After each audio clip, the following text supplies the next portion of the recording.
Hello मेरे प्यारे दोस्तों, आज हम लेकर आए हैं कहानी जादुई रहस्यमयी गांव। दिन की शुरुआत होती है कुछ महिलाओं के साथ जो पानी के कुएं के पास खड़ी हैं। वे मोटर से बाल्टी में पानी भरती और आपस में बातें करती हैं। अरे झुमरी, कैसी हो? मैं ठीक हूँ, तुम कैसी हो? बस सब अच्छा चल रहा है। वैसे गांव के बाहर मेला लगा है, क्या तुम जाओगी? हाँ, मैं तो सोच रही हूँ वन्या और कीर्ति को लेकर वहां जाऊं, और तुम मेरे साथ तो कोई नहीं रहता। मैं तुम्हारे साथ ही चलूंगी। बिल्कुल, कितना मजा आएगा। हाँ, इसी बीच गांव की कुछ और महिलाएं भी वहां पहुंच जाती हैं। हाँ हाँ, दोनों दोस्त अकेले ही बातें कर रहे हो? अरे हमें भी तो बताओ, क्या हो रहा है? कुछ नहीं चाची, हम सोच रहे हैं गांव के पास वाले मेले में शाम को जाएं। अरे ऐसा क्या? तो क्यों ना हम भी वहाँ चलें? हाँ, चल तो सकते हैं, पर चंदा चाची से छुप कर जाना होगा। उन्हें पता चला कि हम गांव के बाहर वाले मेले में गए, जहाँ पुरुष भी होते हैं, तो वे काफी गुस्सा हो जाएंगे। अरे इससे गुस्से वाली क्या बात है? हमें तो सिर्फ जाना है और वहाँ से आ जाना है। हाँ हाँ, चंपा दीदी ने गांव के अंदर पुरुषों को मनाही दी है, उसके बाहर तो हम जा ही सकते हैं। तो ठीक है, तय रहा, आज शाम हम सब वहां जाएंगे। सभी महिलाएं सहमति से सिर हिलाती हैं और अपने अपने घरों की ओर बाल्टी में पानी लेकर लौट जाती हैं। दूसरी तरफ चंपा देवी गांव की महिला मुखिया हैं, एक गर्व और आत्मसम्मान वाली महिला, और अपने घर के पूजा वाले कमरे में भजन गा रही हैं। तभी एक छोटी लड़की वहां आ जाती है। जल्द ही हमें पता चला है कि चंपा दीदी ने कभी शादी नहीं की, उन्होंने 3 बेटियों को गोद लिया। चंपा देवी अपने भजन गाने का सिलसिला जारी रखती हैं। माँ चंपा देवी अपनी बेटी की तरफ देखती हैं और सिर हिलाकर सहमति जताती हैं और हाथ से इशारा करती हैं कि वे उनके पास बैठ जाएं। छोटी लड़की मुस्कुराती है और चंपा के पास बैठ जाती है। थोड़ी ही देर में बाकी 2 लड़कियां भी वहां पहुंच जाती हैं और उनके साथ बैठ जाती हैं। कुछ समय बाद चंपा देवी अपनी पूजा पूरी करती हैं और फिर बच्चों की ओर मुड़ती हैं। बताओ क्या बात है? माँ, कल हमारे स्कूल में पेरेंट्स टीचर मीटिंग रखी गई है। टीचर्स का कहना है कि हमें अपने माता पिता के साथ स्कूल आना होगा। हाँ माँ, हमने तो उन्हें बोला था कि हमारी तो सिर्फ माँ है, पर टीचर्स ने कहा कि पिता का भी आना जरूरी है। अरे बस इतनी सी बात, कोई बात नहीं, मैं कल तुम लोगों के साथ तुम्हारे स्कूल चलूंगी और तुम्हारे टीचर से बात भी कर लूंगी। तीनों लड़कियां सहमति में सिर हिलाती मुस्कुराते हुए बाहर खेलने निकल जाती हैं। सुनो, शाम 5 बजे से पहले आ जाना। चंपा देवी मुस्कुराती और उन्हें जाते हुए देखती और अंदर चली जाती हैं। यहाँ शाम का समय हो चुका है। सुप्रिया, जो उसी गांव की है, खेत जोत रही है। इसी दौरान वो झुमरी मेघा उनकी बेटियों और कुछ गांव की महिलाओं को गांव के बाहर जाते देखती है, तो उन्हें आवाज देती है। अरे कहाँ चल दिए सबके सब? हम बस गांव के बाहर मेले पर जा रहे हैं। सुना है इस बार मेला काफी बड़ा है। अरे पर चंपा चाची, हमें गांव में किसी आदमी को थोड़ी ला रहे हैं, हम तो सिर्फ मेले में जाएंगे और घूमकर आ जाएंगे। अरे बेटा, तुम भी क्यों नहीं चलती हमारे साथ? क्या करूं चाची, आज मुझे खेत जोतने का काम खत्म करना है। पूर्वी के पिता रहते तब तो मैं आ सकती थी, पर अब सभी महिलाएं उसके लिए दया महसूस करती हैं। ठीक है, कोई बात नहीं, तुम्हें लेकर हम फिर से चलेंगे। वैसे आज की महफिल के लिए कुछ लाना है। हाँ बिल्कुल, सुना है उस मेले में सुंदर लाल जी के समोसे का ठेला भी लगा है। आते आते वो ले आना, हम सब चख लेंगे। झुमरी सहमति में सिर हिलाती है और सभी महिलाएं वहां से चली जाती हैं। सुप्रिया अपना काम जारी रखती है। सुप्रिया और मेघा अपनी बेटियों और बाकी महिलाओं के साथ मेले में पहुंचती है। वे अब सबसे पहले बुड्ढ के बाल खाती है और उसका मजा लेते हुए फिर चाट के ठेले पर जाकर चटपटी स्वादिष्ट चाट का आनंद लेते हैं। इसके बाद सभी झूलों पर झूलते हैं, हंसते और मस्ती करते हुए समय बिताते हैं। सूरज ढलने लगता है तो वह सुंदरलाल की दुकान से गर्मा गर्म समोसे पैक कराते हैं। मेला खत्म होने के बाद वे बच्चों को घर छोड़ती हैं और फिर बाकी महिलाओं से विदा लेती हैं। अंत में समोसों की थैली लिए झुमरी और मेघा चंपा देवी के घर की ओर बढ़ती हैं। चंपा देवी के घर पर वो सुप्रिया के साथ बैठी होती है। तभी झुमरी और मेघा गर्मा गर्म समोसों की थैली लेकर पहुंचती हैं। वे पहले चंपा देवी और सुप्रिया को समोसे परोसती हैं, फिर खुद भी खाती हैं। वाह, यह तो काफ़ी स्वादिष्ट हैं। हम तो पर यह स्वाद काफ़ी जाना पहचाना लग रहा है। झुमरी और मेघा एक दूसरे की ओर मुस्कुराती हैं। उनकी मुस्कान में जैसे कोई रहस्य छिपा हो। उन्हें देखकर सुप्रिया भी मुस्कुराती है। अरे तुम लड़कियां क्यों यूं हंस रही हो? मुझे तो बताओ बात क्या है? वाह चाची, आज हम गांव के बाहर मेले में गए थे, वहां से ही यह सुंदरलाल के समोसे लाए हैं। हाँ चाची, आपको याद है जब हमारे गांव में सुंदरलाल का ठेला लगता था तो हम सब उसके समोसों के दीवाने थे, और अब मैंने कुछ सोचकर ही इस गांव के पुरुषों को निकाला था। हम सालों से यह गांव ऐसे ही चला रहे हैं और तुम सब ऐसी छोटी छोटी चीज़ों के लिए अपना स्वाभिमान तोड़ रही हो। क्या ये ठीक है? पर चाची, नहीं सुप्रिया, मैं नहीं जानती।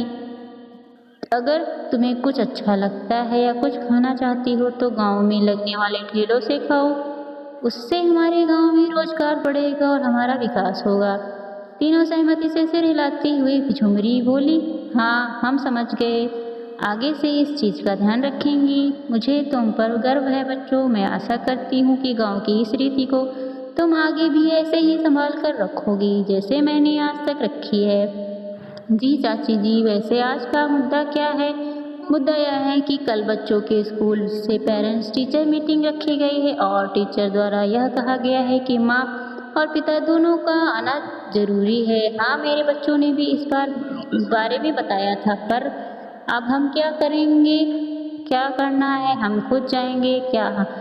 हम माएँ और बच्चों की परवरिश में एक पिता की भूमिका नहीं निभा रहे हैं क्या? सही कहती हो चाची, यह हमारे गांव का गौरव है और हम इस पर अटल रहेंगे। तभी सहमति में सिर हिलाते हुए रात का आकाश दिखाई देता है, जो माहौल को शांत और सुंदर बना देता है। इस तरह रात अपने अंत तक पहुंचती है। अगले दिन जुबनी तैयार हो रही होती है, जबकि उनकी बेटियां कीर्ति और वान्या बिस्तर पर बैठकर अपने बैग पैक कर रही हैं। तभी वे देखती हैं कि घड़ी पर 12 बज रहे हैं। मम्मा जल्दी चलो, स्कूल के लिए लेट हो रहा है। हाँ हाँ बस हो गया, चलो। पर मम्मा, टीचर तो कहा था कि मम्मी और पापा। कोई बात नहीं, हमारे साथ चंपा चाची जा रही हैं, वही सबसे बात करेंगी। चंपा चाची सच में? झुमरी सहमति में सिर हिलाती है। तभी उनके अचानक बाहर से चंपा देवी की आवाज़ सुनाई देती है। अरे सुनती हो, स्कूल जाना है या नहीं? आ रही हूँ चाची। झुमरी अपनी बेटियों के साथ बाहर आती है और चंपा देवी को अकेला देखती है। अरे चाची, तीनों कहाँ हैं? देरी हो रही है, कहकर वो स्कूल निकल गई। चलो हम भी चलते हैं, वरना हमें भी देर हो जाएगी। झुमरी सिर हिलाती है और सभी स्कूल की ओर चल पड़ते हैं। चंपा देवी झुमरी के साथ स्कूल पहुंचती। झुमरी की तीनों बेटियां चंपा देवी की बेटियों के साथ मिलकर जाती हैं, जबकि चंपा देवी हेडमास्टर से बातचीत शुरू करती हैं। कहिए सर, क्या बात है? मैडम, हमने साफ कहा था कि इस मीटिंग में माँ और पिता का होना जरूरी है, पर सर हमारे बच्चों की परवरिश हम खुद करते हैं, तो इसमें पिता की क्या ज़रूरत? बच्चे की परवरिश माँ और पिता दोनों का कर्तव्य होता है। आप अगले हफ्ते इनके पिता के साथ आइएगा। चंपा देवी और झुमरी उदास दिखती हैं। सिर झुकाकर वे वहाँ से चल देती हैं। चंपा देवी, झुमरी और बच्चे गांव के रास्ते से चलते हैं। तभी उनके कुएं के पास महिलाओं का एक जमावड़ा दिखाई देता है। वे बच्चों से कहती हैं कि वे घर चलें और फिर खुद पास जाकर देखने के लिए आगे बढ़ती हैं। चंपा देवी आगे बढ़ती हैं, धीरे धीरे भीड़ के बीच से रास्ते पहुँचती हैं। क्या हुआ यहाँ? क्यों सब के सब यहाँ जमा हो गए हैं? क्या बताएं चाची, देखिए कुन्ना कुएं का मोटर बंद पड़ गया है। अब हम यहाँ से पानी कैसे निकालेंगे? मोटर बंद पड़ गया है, भला वो कैसे? देख कर तो लगता है इसमें शॉर्ट सर्किट हुआ है। एक काम करते हैं, पास ही वाले गांव के एक बिजली मिस्त्री को बुला लेते हैं, वो इसे ठीक कर देगा। बिजली मिस्त्री क्यों? क्या हम यह कार्य अपने हाथ से नहीं कर सकते? कर तो सकते हैं चाची, पर हमें इस काम की कोई जानकारी नहीं, और काम भी बिजली का है, कहीं किसी को करंट लग गया। अरे तुम सब यूं ही समस्या को अपने दिमाग तक लेकर चिंता क्यों करती हो? हर दूसरे काम में तुम्हें किसी पुरुष की जरूरत लगती है क्या? इसलिए मैंने इस गांव से पुरुषों को निकाला था। यह सुनते ही सभी अपने सुर झुका लेते हैं। जबकि चंपा देवी उन्हें गुस्से और निराशा भरी नज़रों से देखती हैं। तुम नहीं कर सकते तो मैं खुद यह कर लूँगी। चंपा देवी गुस्से में वहाँ से चल देती है। ये चाची को क्या हुआ? हमें स्कूल में इनके पिता को भी लाने को कहा गया। वो उस बात से चिढ़ गई हैं। दोनों तनाव में दिखते हैं। शाम हो जाती है और चंपा देवी हाथों में औजार की थैली लेकर सड़क पर चलती है। गांव की महिलाएं उन्हें देखती हैं। उनके चेहरे पर गुस्सा और चिंता झलकती है। चंपा देवी कुएं तक पहुंचती हैं और उस नट को टेढ़ा करने लगती हैं जो मोटर से स्टैंड से जोड़ता है, और अलग अलग औजार आजमाती हैं, लेकिन सही औजार का तरीका नहीं मिल पाता। वो वहाँ खड़ी असहाय महसूस करती हैं और सोचती हैं कि आगे क्या किया जाए। तभी मेघा और झुमरी पहुँचती हैं। चाची, हम आपके स्वाभिमान की इज्जत करते हैं, इसलिए हम आपकी मदद करने आए हैं। हाँ चाची, हमें आपको ऐसा अकेला देख कर बिल्कुल अच्छा नहीं लग रहा। हम सब साथ में काम करेंगे तो इससे काम भी जल्दी हो जाएगा और फिर हम सब घर जाकर आराम भी कर पाएंगे।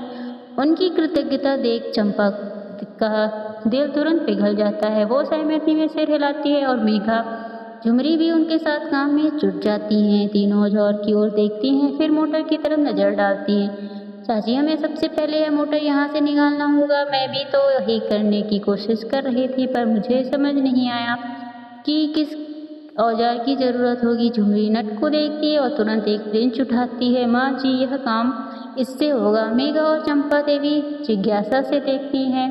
पर झुमरी, तुम्हें यह कैसे पता? अरे भूल गई क्या? मेरे पति एक फैक्ट्री में काम करते थे, उनके पास यह सारे औजार थे, तो मैं भी देखकर समझ गई। तीनों सहमति से मुस्कुराती हैं। ऐसा लगता है जैसे उन्होंने पहले ये लड़ाई जीत ली हो। मेघा रिंच का इस्तेमाल करके नट ढीला करती है और मोटर को हटाती है। जब मोटर फ्री हो जाता है तो तीनों मिलकर सारे भारी मोटर उठाती हैं और उसे ज़मीन पर रखकर देखती हैं कि क्या समस्या है। मेघा और झुमरी आगे बढ़ती हैं, जबकि चंपा देवी उनके साथ काम करती हैं। एक एक करके वे मोटर के हर पार्ट को खोलती हैं और सोचती हैं कि इसे कैसे ठीक किया जाए।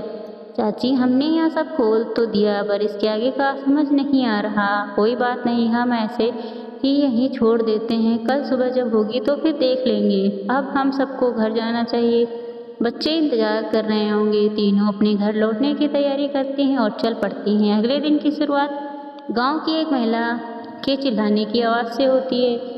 मैं तो लुट गई, बर्बाद हो गई। उसकी बेटी मोटर के पास पड़ी होती है। भीगी हुई जमीन पर खुले तारों से करंट लगने के कारण सभी गांव वाले उस जगह पर इकट्ठा हो जाते हैं।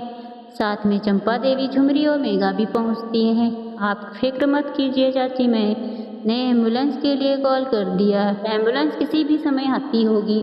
थोड़ी देर में एम्बुलेंस पहुंचती है तो 2 फायर वार्ड निकलते हैं और लड़की को स्ट्रेचर पर रखकर उसकी माँ के साथ अस्पताल ले जाते हैं।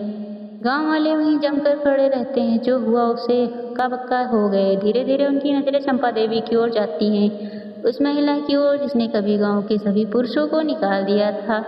चंपा देवी अपने पिता के डर और अत्याचार से सारे जीवन से जूझती रही। उन्होंने देखा था कि पिता ने उनकी माँ को यहाँ तक कि छोटी छोटी बातों पर परेशान करते थे। चाची, यह सब हमारी वजह से हुआ। हमने ही मोटर रात को यूं ही छोड़ दिया था। हाँ चाची, हमें इसके बारे में पता था। गलती हमारी नहीं, मेरी थी। मैं अपने पर बीती बातों को लेकर बहुत भावुक हो चुकी थी। मैंने कभी दूसरों की आशा, तकलीफ़ें और ज़रूरतों को नहीं समझा, यह सोचकर कि सारे पुरुष एक जैसे होते हैं। आज तकलीफ़ में हमें पुरुष ही काम आए। अभी थोड़ी देर हुई है दीदी, हम इन सब चीज़ों को फिर से सही कर सकते हैं। चंपा देवी सहमति में सिर हिलाती और गांव की सभी महिलाएं एक साथ आ जाती हैं। अगले दिन कुछ पुरुष बैग लेकर गांव पहुंचते हैं और परिवार फिर से मिल जाते हैं। झुमरी अपने पति को गले लगाती है, जबकि उनकी बेटियां जल्दी से उनके पास भागती हैं। उनके चारों ओर बाकी गांव वाले भी मुस्कुराते हैं। अपने प्रियजनों से इतने समय बाद मिलकर गर्वशील गले लगते हैं। चंपा देवी भी वहां पहुंचती हैं। गांव वाले उसके चारों ओर एक घेरे में खड़े हो जाते हैं, उसे सम्मान और कृतज्ञता भरी नज़रों से देखते हुए। अब सारे ही पुरुष इस गांव में फिर से स्वागत है। मैंने आप सबके परिवार को ऐसे अलग करके गलत किया, पर अब मैं इस गलती को ठीक करने की कोशिश करूंगी, क्योंकि अब मैं जान गई हूँ कि ज़िंदगी का असली मतलब संघर्ष नहीं, संतुलन है। इस गांव को जितना स्त्रियों की ज़रूरत है उतना ही आप पुरुषों की भी। मैं दिल खोलकर आप सबका फिर से हमारे गांव में स्वागत करती हूँ। सभी पुरुष मुस्कुराते और फिर अपने अपने घरों की ओर चल पड़ते हैं। गांव फिर से जीवित हो जाता है। पुरुष खराब मोटर की मरम्मत करते, झुमरी अपने पति के साथ पीटीएम की बैठक में जाती, सुप्रिया अपने पति और बच्चों के साथ मेले में जाती। गांव फिर से हरा भरा, खुशहाल और एकजुट नजर आता। इस तरह कहानी यहीं समाप्त होती है। धन्यवाद।